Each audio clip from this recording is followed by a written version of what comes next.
2 out of every 3 working Americans will go to sleep tonight with no idea how much money they actually have. Not the unemployed, not the struggling fringe. People with good jobs, steady salaries, direct deposits hitting every 2 weeks like clockwork, financially blind. Now here's the part that should actually stop you cold. A lot of them make good money. Some of them make great money. The blindness isn't a paycheck problem, it's a 5-minute-a-day problem. And the fix is so embarrassingly simple that most people refuse to believe it actually works until I show them the math. My name is Henry, and I'm going to show you the math. But before I do, I need to tell you something. For 4 months, I didn't open my bank account once. Not because I was broke. I had a job, a real one, a paycheck that landed every 2 weeks. I was paying my rent, keeping the lights on, going about my life. I just couldn't look. Every time the thought crossed my mind, just open the app, just check, something in my chest locked up. I'd tell myself I'd do it later, when things calmed down, when the next paycheck landed, when I felt a little more ready. What I didn't realize was that I was doing the most expensive thing a person can do with their money. Nothing, because not knowing had started to feel safer than knowing. I finally looked on a Tuesday night, and what happened in those 3 seconds between clicking the button and the number loading on screen changed the entire direction of my finance. I'll come back to that moment before this video ends. But first, I want to show you why so many end up exactly where I was. Psychologists have a name for what I was doing. They call it the ostrich effect. The instinct to bury your head in the sand. Information feels threatening. And money is one of the most threatening kinds of information there is. Think about your own behavior for a second. The average person checks their phone something like 100 times a day. They refresh their messages. They scroll through strangers' vacations. They watch the little numbers tick up on a post. They know the score of a game from 3 nights ago. Ask that same person what their checking balance is right now, to the dollar, and you'll get a long pause. Ask them how much they spent last week, and you'll get a guess. And that guess is almost always wrong. That's not laziness. That's not stupidity. That's the ostrich effect in action. And it operates on a simple logic. If I don't know how bad it is, I don't have to feel bad about it. The avoidance feels like self-protection. It feels like keeping the stress at arm's length. But it works exactly like a slow leak in a tire you refuse to inspect. The leak doesn't pause because you stopped looking. It just gets worse in the dark. And right now in 2026, the picture is genuinely sobering. Roughly 2/3 of American consumers are living paycheck to paycheck. Think about that, not the unemployed, not the struggling fringe. 2 out of every 3 working people, many of them with solid jobs and decent salaries, spending essentially everything that comes in. The personal savings rate slid down to about 4% in early 2026, down from more than 6% just 2 years earlier. People are earning more on paper and keeping less in reality. Then there's the number that makes accountants wince. Americans owe around $1.25 trillion on their credit cards. That's the highest the Federal Reserve Bank of New York has ever recorded since they started tracking it. The average interest rate on those balances sits above 20%, which means the debt grows faster than most people can shovel against it. And when something goes wrong, when the car needs a transmission or the water heater dies, most households have nothing to absorb the hit. 59% of Americans say they can't cover a $1,000 emergency from savings. They'd have to borrow, sell something, or simply go without. The cost of living isn't making it easier. The average American household now spends somewhere around $6,500 a month just to live, which works out to nearly $78,000 a year before a single vacation, luxury, or emergency enters the picture. And here's the quiet reason. So many people feel like they're running faster and somehow sliding backward at the same time. Prices have been rising at roughly 3.8%. Wages have been creeping up closer to 3.6. That gap is small enough to ignore and large enough to ruin you quietly over time. That squeeze is exactly why the daily habit matters more now, not less. When the margin between what you earn and what you spend gets thinner, every leak matters more. And the only way to defend a thin margin is to watch it closely. Now, let me tell you what I actually found on that Tuesday night. It was around 11 p.m. I was sitting at my kitchen table, laptop open. The room was quiet. I'd been putting this off for 4 months, and something that night, I still can't explain what, made me decide I was going to look. My hands were a little shaky, not a lot, just enough that I noticed. I typed in the password, I sat there for a second, and then I hit refresh. 3 seconds, that's how long it took for the number to load. My first reaction wasn't what I expected. I thought I'd feel crushed. I thought seeing the number would confirm every dark suspicion I'd been carrying around for months. And honestly, the number wasn't great. It wasn't what it should have been for someone my age, my job, the time I'd been working. But I didn't feel crushed. I felt something else, something I hadn't expected at all. Curious. For the first time in 4 months, I wanted to understand what I was actually looking at. Where had it gone? All those paychecks, all that time, where had it actually gone? And I started scrolling through the transactions. That's when I found the leaks. Here's what hides in almost every ordinary financial life, and I want you to run this same autopsy on your own statements. Because once you see these, you can't unsee them. The first one is forgotten subscriptions. Every household has them. The streaming service you signed up for during a free trial. The app that automatically renewed in January. The fitness platform you used twice in March. The news subscription you got for a big event and forgot to cancel. The average household now juggles more than a dozen recurring charges. And here's the thing, when you ask people how much they spend on subscriptions, they guess a number. And that number is almost always less than half of what they're actually paying. Each charge feels too small to deal with. $5, $8, $14.99. Together, they're a phantom rent payment, leaving your account every single month for things you forgot you owned. The second leak is the delivery markup. Ordering food to your door feels like spending the price on the menu. It isn't. Once you stack the service fee, the delivery fee, the inflated in-app menu price, and the tip, those apps routinely add 30 to 50% on top of the meal. A $15 lunch becomes a $22 lunch. Do that 3 or 4 times a week, and over a year, that convenience quietly costs more than a decent vacation. The daily look catches it because you see the real charge land, not the menu fantasy. The third leak is buy now, pay later. These services exploded over the last few years, and they're engineered to make spending feel painless by chopping it into 4 small payments. The problem is that the payments don't show up on a single statement. They scatter across weeks and across different apps. So people genuinely lose track of how much future income they've already promised away. You feel rich today, broke in 3 weeks, and you can't figure out why. A daily glance is the only thing that keeps the running total visible. The fourth leak is bank fees, overdraft charges, maintenance fees, out-of-network ATM charges. The little penalties that hit when your balance dips at the wrong moment. Americans still pay billions of dollars a year in fees like these.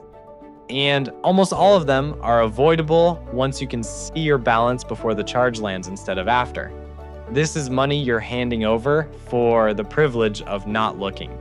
The fifth leak is the hardest to name because it doesn't have a line item. Call it the convenience tax. The extra you pay because you didn't plan, didn't compare, didn't check. The gas station snack, the last-minute upgrade, the thing you bought at full price because you couldn't be bothered to wait 2 days for a sale. None of these are crimes. But added together across a year of not looking, they're often the single biggest drain in the whole picture. And they're the first thing that shrinks the moment you start paying attention. Here's the point. The point of looking isn't to feel bad about any of this.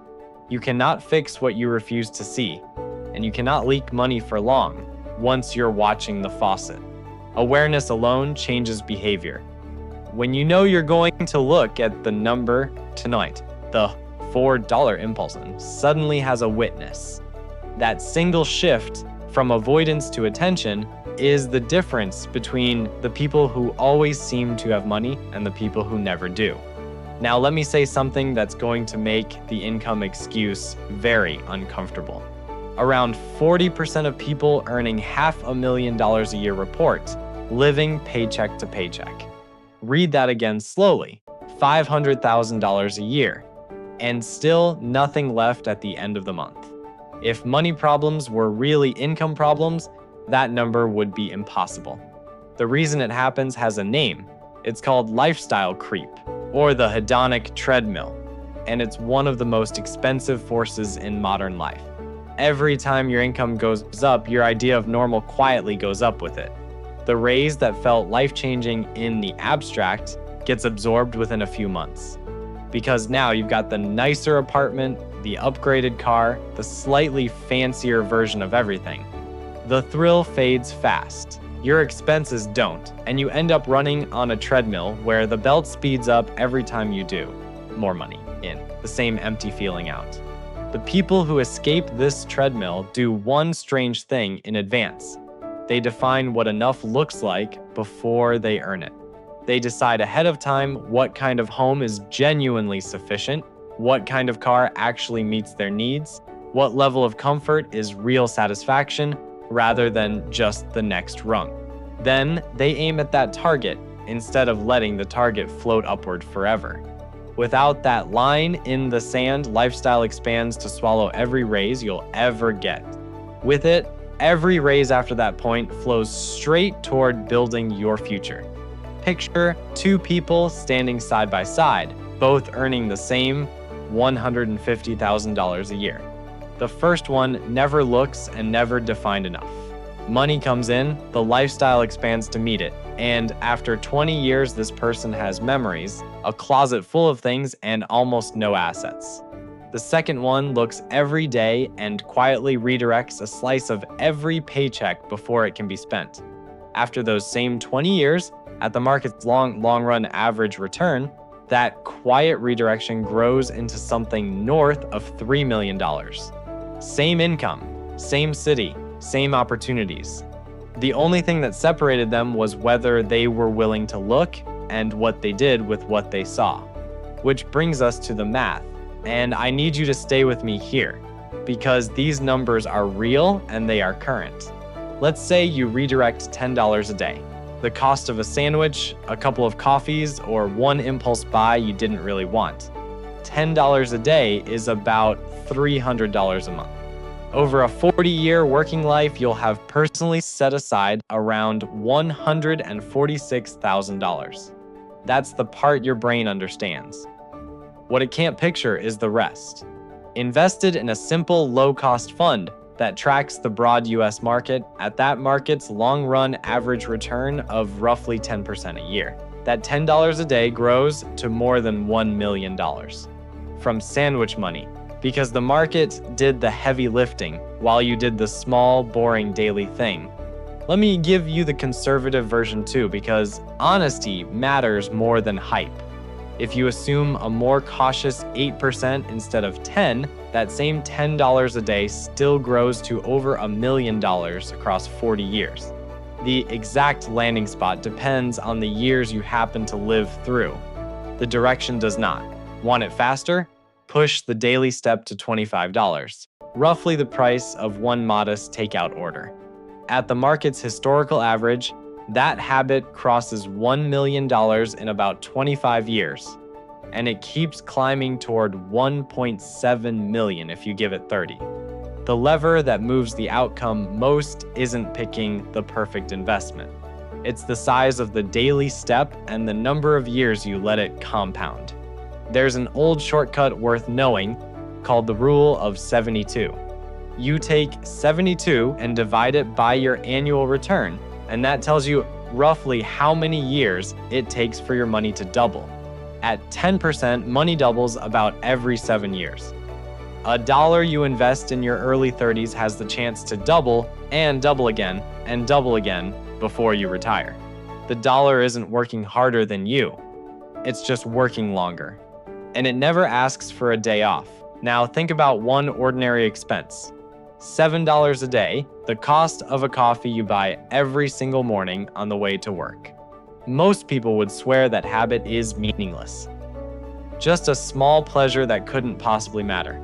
Redirect that exact $7 into the market for a full career.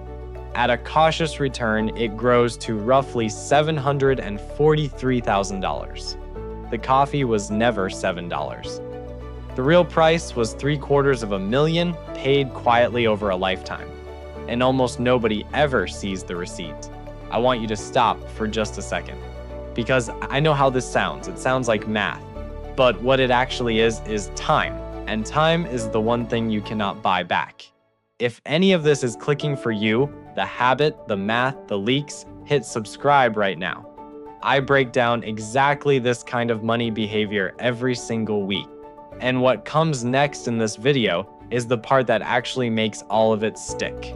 Step back for a moment, because this is where most financial advice gets it completely backwards.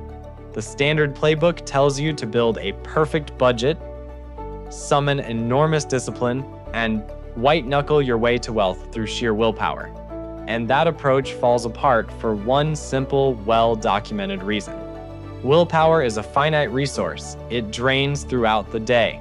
By evening, after work and stress and 100 small decisions, the version of you trying to resist a purchase is running on empty. And the version of you that wants the thing is wide awake. The daily money habit sidesteps willpower entirely. That's its secret. Looking every day isn't a feat of discipline. It's a tiny, repeatable ritual. The financial equivalent of brushing your teeth. You're not relying on motivation, which comes and goes. You're building a behavior so small and so consistent that it runs on autopilot. Researchers who study habits call this a keystone habit, a single small routine that quietly reorganizes everything around it. When you look at your money daily, you naturally start spending a little more deliberately because the number is no longer a stranger. You catch the leaks faster. You feel the forward step accumulating, which makes you want to protect it. One 5-minute ritual ends up doing the work that 100 separate resolutions never could. There's also a beautiful asymmetry hiding in all of this. The monthly reviewer sees a finished disaster they can't undo. The daily looker sees problems while they're still small enough to fix. Catching a forgotten subscription on day 2 costs you one charge. Catching it on a monthly statement costs you the whole month, every month, until you finally notice. Multiply that across every small leak in a typical life, and the daily habit isn't a little better than the monthly one. It operates on a completely different level, and something else compounds alongside the money. Something people never expect when they start. Confidence. The first time you face a number you'd been dreading and survive it, money stops feeling like a threat and starts feeling like a tool. After a few weeks of looking, you stop flinching. After a few months, you start making sharper decisions almost without thinking because you finally have an accurate, lived sense of where you stand, instead of a vague cloud of anxiety. People who avoid their money tend to make their worst financial choices precisely because they're guessing in the dark. Panic buying, panic selling, ignoring a problem until it becomes an emergency. The daily looker rarely panics because nothing about their own finances is a surprise anymore. That steadiness is worth as any single instrument code. So let me get specific, because I don't want to leave you with a good idea and no instructions. Walk through the 5-minute daily ritual with me, start to finish. First, open your accounts and read the actual balances. Not a guess, not a vibe, the real numbers. Checking, savings, and whatever card you use most. The goal of this first 30 seconds is simply to make the number a familiar face instead of a feared stranger. Second, scan one day of transactions, just the last day. You're looking for anything that surprises you, anything you forgot, anything that doesn't match the version of yourself you're trying to be. This is where the leaks die. Most of them can't survive being seen 2 days in a row. Third, confirm the forward step. If you've automated it, and you should, this is just a quick nod to the system. The fixed amount moved toward your future today, exactly as planned without needing your permission or your willpower. If you haven't automated it yet, this is the moment you move it by hand. Build the muscle until the machine takes over. Fourth, when you're tempted by anything that isn't a true need, run the pause. Give any non-essential purchase a full day before you buy. Studies of impulse spending have found that a single 24-hour delay quietly eliminates a large share of impulse buys because most cravings for stuff simply evaporate when they aren't fed in the moment. You're not forbidding yourself anything. You're just refusing to let the impulse drive. Now, where should the money actually live while it grows? Your emergency cash, the cushion that keeps one bad week from becoming a credit card spiral, belongs in a high-yield savings account. As of 2026, the best of these pay somewhere around 4 to 5% a year, while the average traditional bank account pays a fraction of 1%. Same dollars, same safety, roughly 10 times the return just for moving the money to the right place. There is almost no faster win in personal finance than that one switch. The forward step, the part that actually builds the staircase, belongs in tax-advantaged accounts wherever possible. If your job offers a 401k with any kind of employer match, that match is free money. And walking past it is the most expensive mistake in this entire video. For 2026, you can put up to $24,500 into a 401k. Beyond that, a Roth IRA lets your money grow and come out completely tax-free in retirement. For 2026, you can contribute up to $7,500 if you're under 50. You don't need to max these out to start. You need to start today with whatever the daily step allows, and let the years do what the years do. One more thing, paying yourself first isn't a cute slogan. It's the entire difference between saving whatever happens to be left over, which is reliably nothing, and saving off the very top, which is reliably everything. On the day you get paid, before that cash ever lands in the account you spend from, a fixed amount should peel off on its own and travel straight into savings and investments. Most banks and brokerages let you split a direct deposit or schedule a recurring transfer. Set it up once, let it run. Now I can already hear the objections, because every single time I lay this out, the same 4 come up. They're reasonable, they're also beatable. The first one, I have debt, so I can't invest yet. This one is actually half right. And the daily look is exactly what sorts it out. If you're carrying a credit card balance at 22% interest, paying that down is not a consolation prize. It's a guaranteed 22% return, tax-free, with zero risk. That beats what the stock market gives you in a typical year. So the smart order is simple. Grab any free 401k match first, because that's an instant doubling you can't get anywhere else. Then aim your forward step at the high-interest debt like a heat-seeking missile until it's gone. Then redirect that exact same daily amount into investing. The debt and the wealth use the same muscle. You're just pointing it at the right target first, and you only know which target is right because you're looking every day. The second objection, the market scares me. What if I put money in and it crashes? This fear is completely understandable, and history is the answer to it. Go back to the spring of 2009, the depths of the financial crisis. The market had been cut roughly in half. The headlines were apocalyptic. The broad US index sat near 670 points. Terrifying. And yet, by early 2026, that same index had crossed 7,000 for the first time. The people who got wealthy from that stretch weren't geniuses who timed the bottom. They were ordinary people who simply kept investing the steady amount month after month while everyone else panicked. That steadiness has a name, It's called dollar cost averaging, and it means that when the market drops, your fixed daily step automatically buys more shares on sale. Roughly 3 out of every 4 years in market history have been positive. The crashes are real, but they've always been temporary, and the daily habit is the thing that keeps you calmly buying right through them instead of fleeing at the worst possible moment. The third objection: I don't earn enough to do this. I hear you, and I'm not going to pretend the squeeze isn't real. But look at what the math actually says. You do not need $10 a day to begin. Start with $5 a day, invested at the market's long-run average over a full career, still grows to nearly $1 million. The number that builds the staircase isn't the size of your income. It's the consistency of your step. Starting small and never stopping beats starting big and quitting in 3 months every single time. The daily habit isn't reserved for people who already have money. It's the exact thing that turns people who don't into people who do. And the fourth objection, the quietest one and maybe the most common. I've tried this before and I failed. Maybe you downloaded the budgeting app and abandoned it in a week. Maybe you started a savings challenge in January and quit by February. If that's you, I want to be clear about why it happened.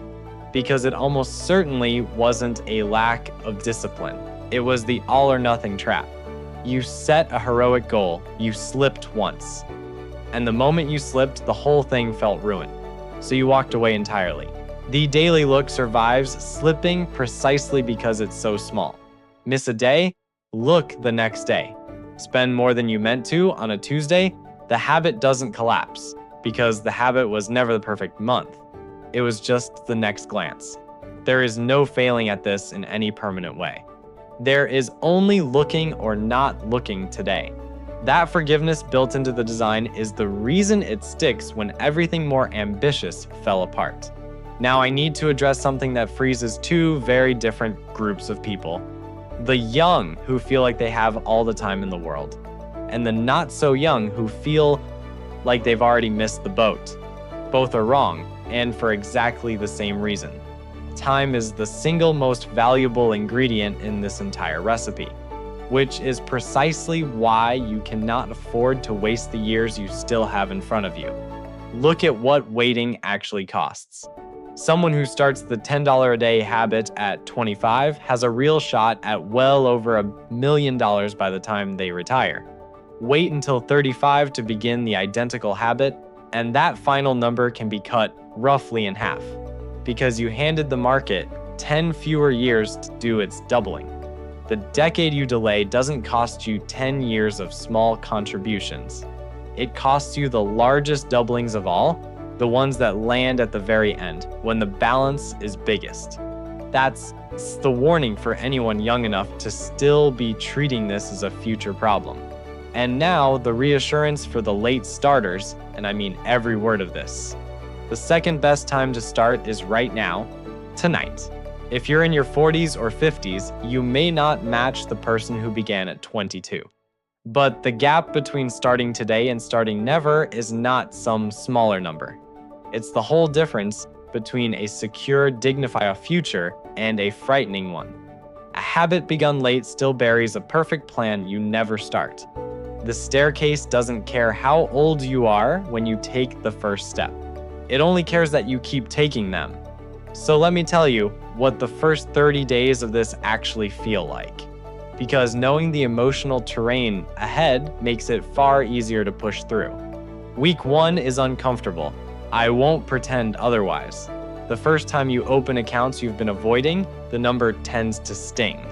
You might feel a flash of shame, a flash of regret, a quiet wish you'd started years ago. That feeling is not a sign you're failing. It's the precise sensation of a problem stepping out of the shadows. And it fades faster than you'd expect, usually within a few days of looking it in the eye. Week 2 is where something shifts. The dread starts to thin out because the number is no longer a mystery you're bracing against. You begin to feel a flicker of something unfamiliar, which is control. You catch your first leak, maybe a subscription you'd forgotten. And the small jolt of satisfaction from that one win does more for your motivation than any motivational speech ever could. By week 3, the daily look has stopped feeling like a chore and started feeling like a check-in with someone you actually care about, which is your future self. You notice you're hesitating before pointless purchases, not because you're forcing yourself, but because the number is watching now. And you don't want to disappoint it. And by the end of the first month, the forward step has become real. You can see it, a small but growing balance that didn't exist 30 days ago. The first few stairs of the staircase actually built beneath your feet. That visible progress is the hook that locks the habit in for good. Because now you're not chasing a far-off million. You're protecting something real that you made with your own attention, one ordinary day at a time. Let me come back to that Tuesday night now, because I promised I would. The number I saw wasn't a catastrophe. It wasn't what it should have been, but it wasn't the disaster I'd built up in my head over 4 months of not looking. What it was real, concrete, workable, and I realized something in that moment. The thing I'd been afraid of wasn't the number. The monster was the not knowing. The next morning, I opened the account again, not because I had a plan, just because I'd done it the night before and the sky hadn't fallen. The morning after that, I did it again. On day 4, I caught the subscription I'd forgotten about since the spring. Canceled it in about 90 seconds. On day 6, I set up an automatic transfer, small, almost embarrassingly small, to move money into savings on payday before I could spend it. I didn't fix everything that week. I didn't suddenly have the finances of someone who has their whole life together. But I stopped looking away, and that turned out to be enough to start.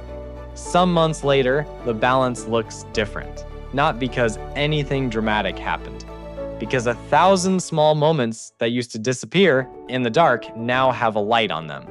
Broke is what happens in the dark. That Tuesday night, I turned the lights on. Let me pull the camera all the way back now. Because underneath all of this, the math, the leaks, the habits, the objections, this was never really a money story. It was a fear story. The reason people don't look isn't laziness. It's dread. Somewhere along the way, the number became a verdict, a scorecard for whether you're a competent adult or a failure. And nobody wants to face a verdict at the end of a long day. So they look away. The trouble is that looking away doesn't pause the leak. It just guarantees you'll never catch it. The cure is almost laughably gentle. You don't have to fix everything. You don't have to feel ready. You just have to look today for 5 minutes and then take one small step. Tomorrow, you look again. The number stops being a verdict and starts being a dashboard.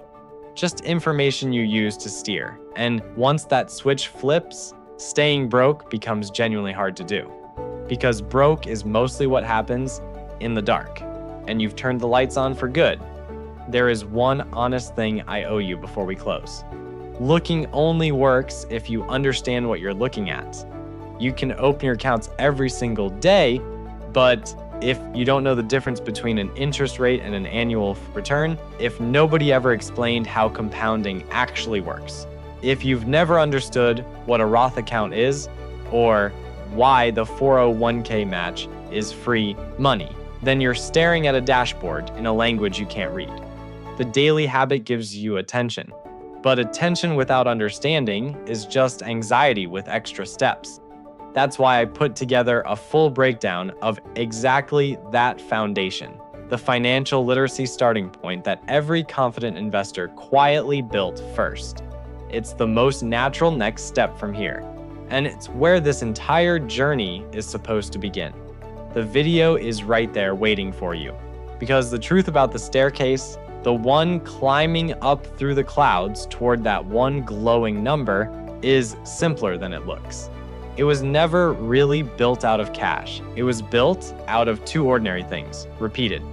The willingness to look, and the willingness to take one small step.